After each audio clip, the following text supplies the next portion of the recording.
Okay, so it seems that I have the last session of the day, and it's been reduced to 15 minutes, so it's going to turn a bit into a keynote. Hi, everyone. My name is Veronica Llorca-Smith. Am I having issues? And I'm going to be talking about a superpower that is CQ, or cultural intelligence. We've been talking about the future of work, and we've been talking about technology, digital twins, transformation. But I'd like to talk about cultural agility. And the reason why is I'd like you to look around in the room. Look around, look behind you, and see what you see.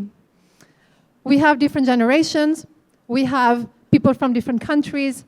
We have people from different backgrounds. And how we are able to manage rooms like these is really going to define the future of work. So, very quickly, about myself. I'm a public speaker, as you can see. I'm also an author. I'm a triathlete. I think that's why they gave me this session. And my most important title is CEM. That stands for Chief Executive Mom. If you connect with me on LinkedIn, you'll see that I have it there as well.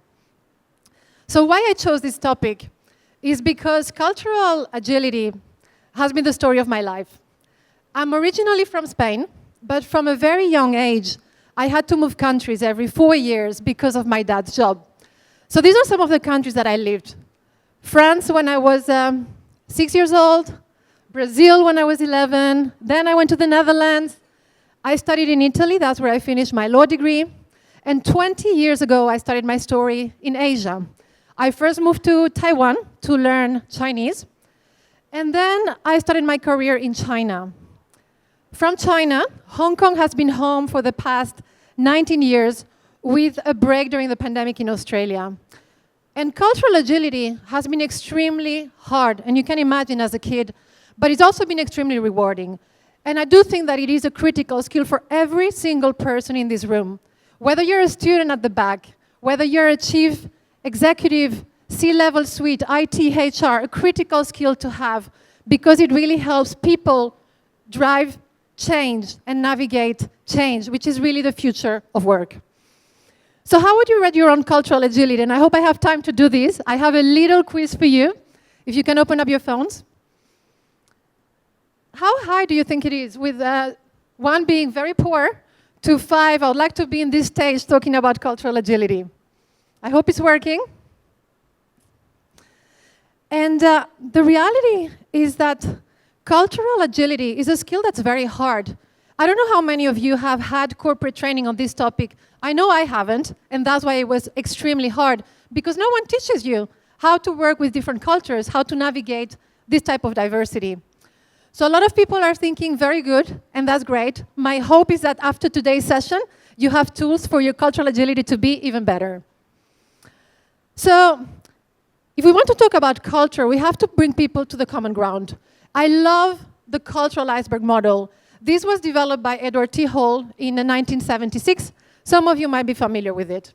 The whole idea, and I'll go through it very quickly, is that when you meet someone, what you see, the visible thing that you see about culture is only 10%.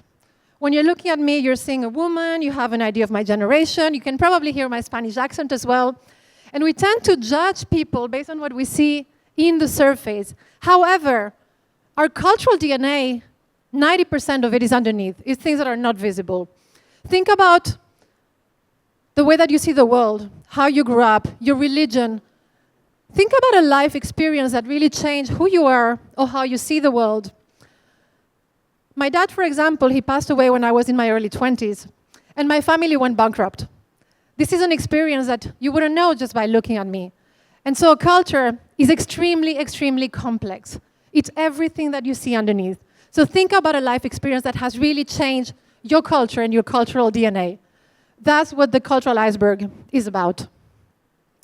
So there's a strong business case for cultural agility. And there are so many stats out there. I'm sure that all of you are familiar with this, but it's important. And this is what this chart is saying. If today's room was only men, and this is not a gender debate, but to make the point, if it was only men, the decision quality would be around 58%. If we now added gender to the room into that conversation, the decision quality would increase. If we then add not only gender, but also age diversity, and even cultural, geographic diversity, that decision quality would be even higher. Why?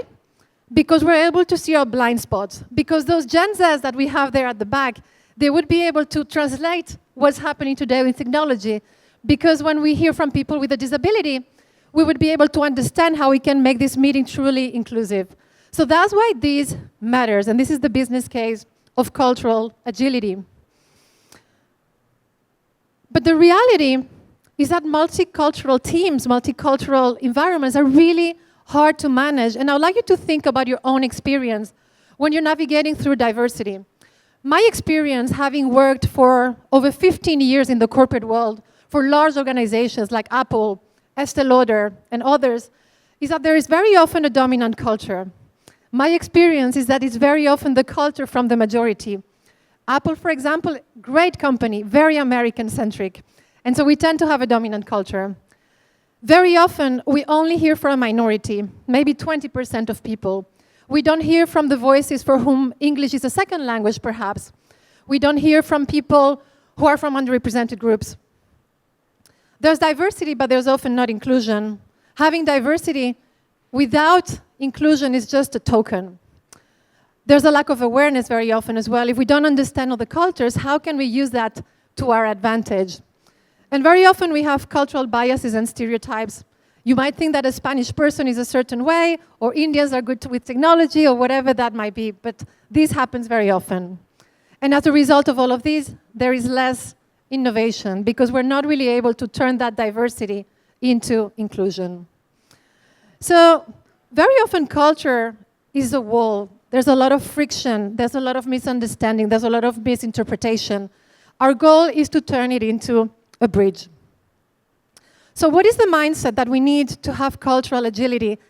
And the mindset is really the software of anything that we want to achieve and any change that we want to drive. There are three pillars that I find are extremely important to nurture cultural agility. The first one is to be open. The second is to be curious, but not only about others, also about yourself, about the way that you think, about your preferences. And the third is being humble, because cultural agility is about making mistakes. And I'm not here to tell you how great I am at cultural agility, but how important it is to make mistakes, because that is the way we learn. So this that you see on the screen doesn't really mean much. It's just principles. And I want to give you an example of what this means in practice. It's actually a cultural fail. In 2005, when I was living in Shanghai, I had my first job as a manager. I had a small team. We were around 5 or 6 people. And one day, I came back from the lunch break, and I saw this. A colleague sleeping on the desk. She was a receptionist. I'd like to see some thumbs up or down if this is acceptable in your culture. Can I see some? Okay, I see some not acceptable, okay? Okay, a lot of thumbs down. Well, that was my reaction. Sleeping on the work desk? That is absolutely unprofessional, disrespectful, and is not professional at all. That is exactly what I told my colleague, Echo, who was from Shanghai. And interestingly enough, what I discovered after 19 years of living in Asia is that sleeping on the desk is actually a very common practice. You will see it in small companies, in international companies. It's a very common practice. And in fact, not only it's common, it's actually encouraged. Kids from a very young age, they are encouraged to have a nap in the middle of the day. And there's a lot of science that shows that having a nap actually helps you boost and reset. In the case of Shanghai, many people, like my colleague, had to commute for almost 2 hours to get to her job every single day. Yet, was I open? Not really. Was I curious about herself or why I was judging her that way? And was I humble? Definitely not. So that's what I mean by the mindset in practice. So unfortunately, I only have 5 minutes left, so I'm going to make an executive decision of jumping straight into a framework that is going to help you implement cultural agility in practice. One thing that I want to ask you before I move into that is think of a movie. Think of your favorite movie. And would anyone like to shout out a movie? Can be any movie. Interstellar. Okay. So whatever movie you thought, I'd like you to think of how much did your culture influence that choice? Where you grew up, your generation, your background, whatever that might be. So what's very interesting is that we think, or you think that you're thinking your own thoughts. You're not. You're thinking your culture's thoughts. This was said by Indian philosopher Jiddu Krishnamurti, which is very thought-provoking if you think about it. So we have a lot of different biases, and that was going to be part of the presentation, which unfortunately I won't be able to cover. And what's very interesting is that so many of these biases are cultural. Here are some examples. We very often judge people based on their culture. This was a study that was done a few years ago on how the response rate from recruiters goes down based on cultural attributes of a person. Then there's affinity bias, and how very often we try to hang out with people who are like us because we feel comfortable, we feel safe. The reality when we do this is that we end up creating an echo chamber where everybody really thinks the same way. Then there's a halo and horn bias where, because someone has an attribute, we assume that that person has other attributes. Let me give you a quick example, and this is actually true. A tall man has better chances of being seen as a leader than I do as a rather petite woman. This is true. So what is the framework that I have for you today? And I won't be able to go into details, but I wanted to create something that is very easy for you to remember as an individual level, but also to take back to your teams. And the whole idea here is that for every single letter of the word culture, you have a behavior that you can put into place. So please do take a picture, because sometimes simple frameworks is the ones that work better. And I tell you, having worked on the floor in retail at Apple for many hours during the day and during the night. So these type of things works extremely well. Now, I have 3 minutes left, so I'm going to just give you a couple of examples. So connecting, being intentional and proactive. I hope that during this meeting, you're taking an opportunity to connect with people from very different backgrounds to yours. The human denominator. What is the most important word in your life? It's your name. Something as simple as remembering people's name and using people's names makes a huge difference. Follow the local practice. I have this picture. I was last year in a festival, literary festival in Kerala, presenting my book. And I tried my best to understand the local practices and read the room.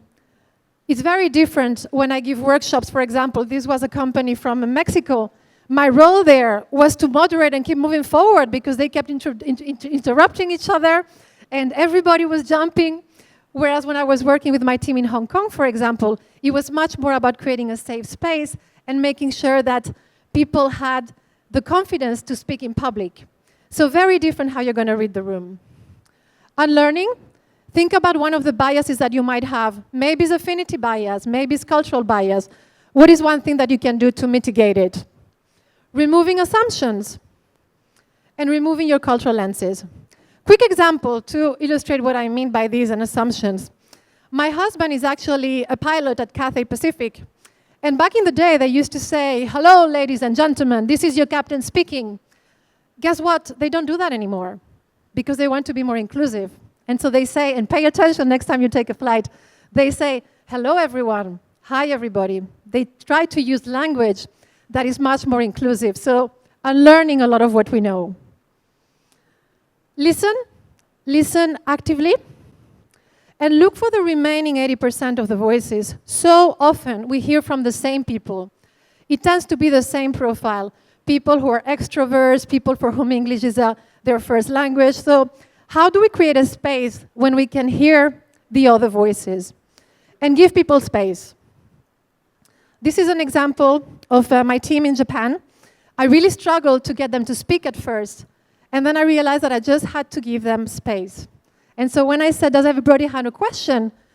no one would say anything. And then I would give space and read the room and make them feel comfortable. And then, guess what? There would often be a question.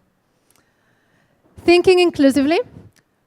I just want to give you one example that you can take with you. Right now is Chinese New Year. I come from Hong Kong, huge celebration there. But is it Chinese New Year or is it Lunar New Year? And one final thing that I'd like to say here is if you're in China, we say Chinese New Year. However, there are other countries that also celebrate this festivity, like Japan or Vietnam, for example. It's all about the context. It's really about understanding when to use which so that you don't feel that you're imposing a language. So I'm being invited to finish up, but I do have to finish my framework very quickly. Absolutely. So that at least they know the... So we go into reframing. Just remember these, from cultural fit to cultural add. HR professionals, very often we use cultural fit. This is very often a shield to protect the status quo. So from cultural fit to cultural add, this is a huge one. And the last one is educating ourselves. What can we do to be better? Hopefully after today's session, you will have more tools to improve your own cultural agility. Follow people from different underrepresented groups on LinkedIn, for example, on social media. Choose books, choose TEDx, whatever it might be, that helps you learn about people from underrepresented groups. One last thing, if you take one thing from today, is this. Treat others not the way that you want to be treated, but the way that they want to be treated. And that's really what cultural agility is in one sentence. Thank you. Thank you.